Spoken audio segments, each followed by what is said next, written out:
Hi friends, అందరు ఎలా ఉన్నారు? అందరూ బాగుండాలి, అందులో నేను ఉండాలి. మీరు చూస్తున్నది Adilakshmi ideas and blogs YouTube channel. ఇప్పుడైతే మీకు ఎండి చేపలు చూపిస్తున్నాను, చూడండి. ఎన్ని రకాలుగా చూపిస్తానో చూస్తూ ఉండండి. ఇవి మెత్తల్లో అంటారు వీటిని. ఇవైతే భద్రాచలంలో తీసుకున్నాను ఫ్రెండ్స్. ఈ మధ్య భద్రాచలం వెళ్ళినప్పుడు ఎండి చేపలు అయితే చాలా బాగా కనబడ్డాయి నాకు.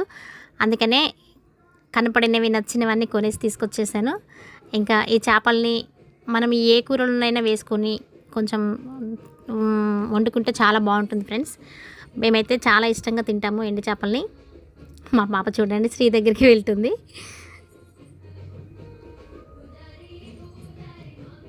ఇలా ఎండు చేపల్ని ఎండబెట్టి స్టోరేజ్ చేసుకుంటే చాలా బాగుంటాయి ఫ్రెండ్స్.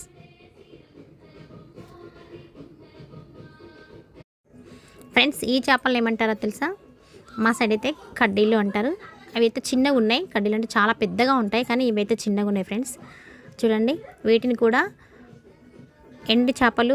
ఈ చేపలను అయితే దోసకాయ కూర వండినప్పుడు కానీ, ఇంకా అలాగే వంకాయలో వండినప్పుడు కానీ వేసుకుంటే అయితే చాలా బాగుంటాయి.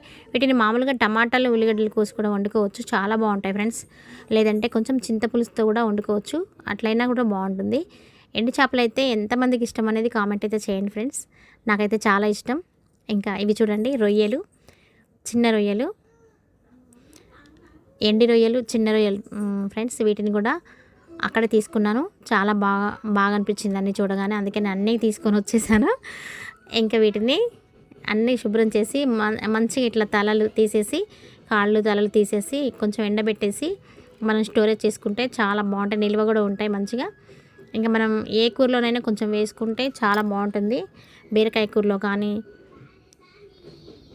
ఇంకా అట్లాగే అంటే గోంగూరలో వేస్తే ఇంకా బాగుంటుంది. గోంగూర ఎండి రొయ్యలో వేసుకుంటే ఇంకా బాగుంటుంది ఫ్రెండ్స్.